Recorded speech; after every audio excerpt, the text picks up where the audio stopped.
إحدى أعظم الحضارات عبر التاريخ، تستحق قطعاً بناء صرح يوازي عظمتها شموخها، يحتضن بين أركانه شواهد حضارة هي الأقدم في العالم، تغربت بعضها بعيداً عن أرضها، والآخر صمد في مراكز الحفظ والترميم.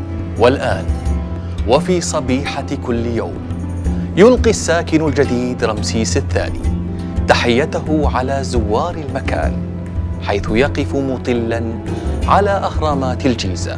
يقف رمسيس في أكبر متحف لحضارة واحدة في العالم، المتحف المصري الكبير. دايما كنت أحلم إن مصر يبقى فيها متحف مفتوح على أعلى مستوى. إما بتدخل المتحف ده كل لحظة فيه قلبك هيتهز. لا يوجد متحف في العالم بهذه الروعة.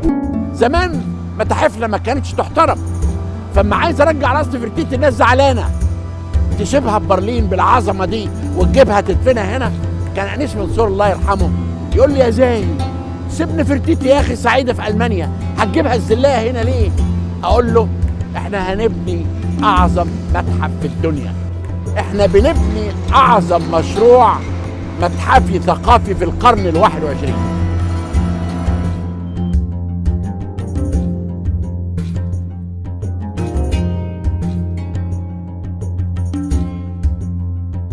هذا المتحف علامة ثقافية مضيئة في كل مكان.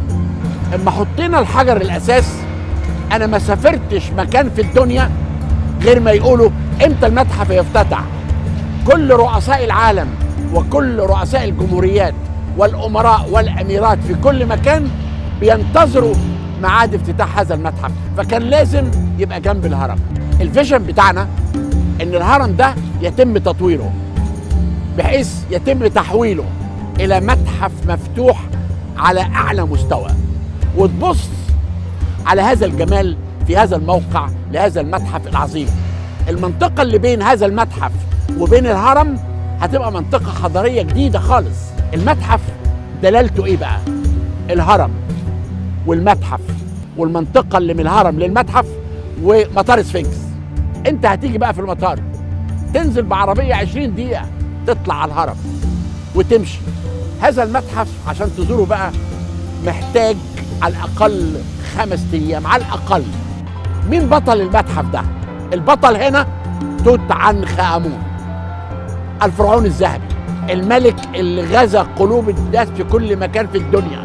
يعني انت هنا لما هتدخل وتشوف القناع الذهبي محطوط في أوضة لوحده هتنبهر، هتلف حواليه وتشوف جمال ليس له مثيل. فنان المصري ازاي قدر يبدع في كل حاجة. لما تبص للوجه هيجيلك سحر. توت عنخ آمون ده اسمه بيرن زي الذهب. مقبرته كشفت كاملة في 4 نوفمبر 22. 5398 قطعة تم ترميمهم في 10 سنوات.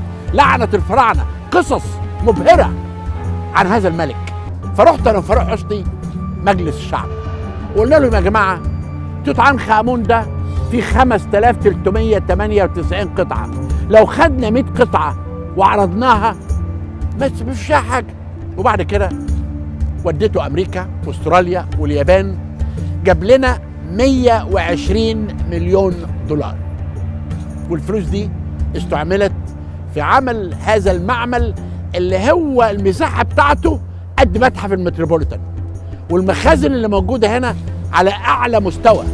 لو دخلت معمل الترميم هناك إبهار، بنات وأولاد على أعلى مستوى بيرمموا أثرنا. وأقول المتحف المصري ده هيبقى بخير لأن فيه مجموعة من المرممين بهذا الشكل. نصيحتي لهم دايما أقول لهم العشق.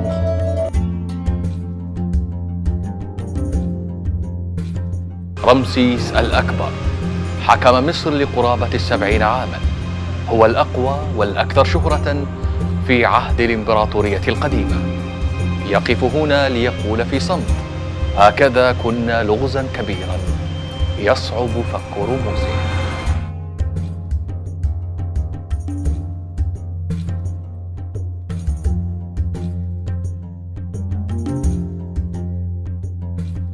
فضلنا نجتمع وندرس لمدة 3 سنين ازاي تنقل تمثال 83 طن، ازاي يمشي في قلب القاهرة، وازاي يطلع كباري، وازاي يصل للمتحف الكبير.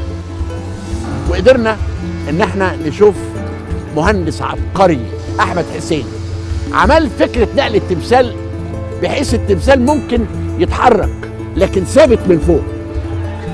والله انا لا انسى الساعة 1 بالليل الاقي ستات تصرخ مع السلامة يا حبيبي، هتوحشني يا حبيبي. كانت من اجمل اللحظات اللي شفتها في حياتي. مصر كلها سهرت للصبح. رمسيس الثاني ده هو ملك المعجزات، هو ملك الملوك، من اعظم الملوك اللي هيقابله كل واحد جاي، بالاضافه الى ملك وملكه. دول الفراعنه اللي حكموا مصر. الاله حابي جنبيهم اله النيل، بيبين فضل النيل على الحضاره المصريه. وبعد كده تطلع على الدرج العظيم اكتر من 100 تمثال.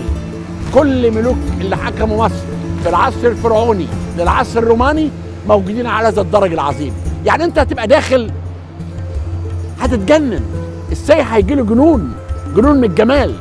بيبص يلاقي خفرع، بيبص يلاقي منكورع، بيبص يلاقي بيبي التاني، بيبص يلاقي سنوسرت في الدولة الوسطى، بيبص يلاقي حتمس الثالث أعظم فراعنة مصر اللي عمل أعظم معركة حربية في الدنيا وهي معركة مجده.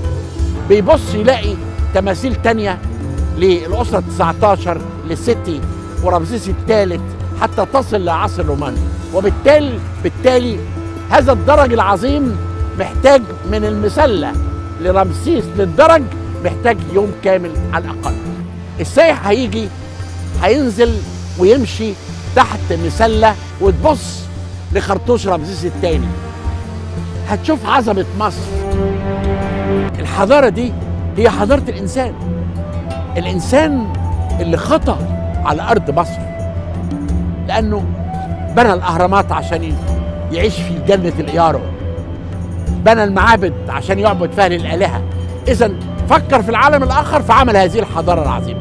ده أقل حاجة تقدمه مصر للعالم فعلا، هو متحف متفرد، وبنقدم مصر بشكلها الحضاري التي تستحقه، ومصر جديرة بإذن الله تعالى على تقديم حضارتها بالشكل اللائق إن شاء الله. احنا لازم نبني هذا المتحف عشان ده حضارتنا وده تراثنا وده ثقافتنا.